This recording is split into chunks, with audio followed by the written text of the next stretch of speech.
Welcome to PLP. The following presentation illustrates the recommended application of the universal guy marker. There is a cable tie located at each end of the guy marker.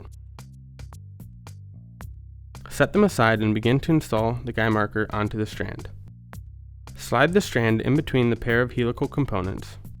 Twist the guy marker clockwise around the strand.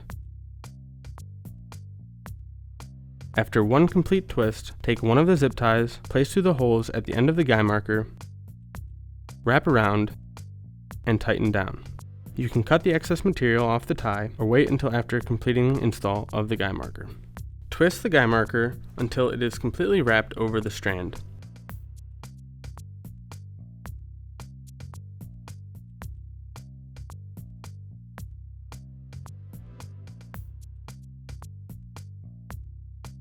Slide the guy marker down into place over the dead end.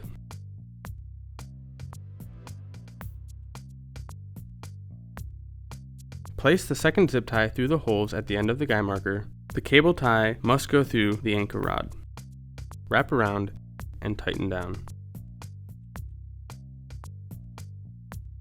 Cut off excess material on the zip tie and the other one if not already completed.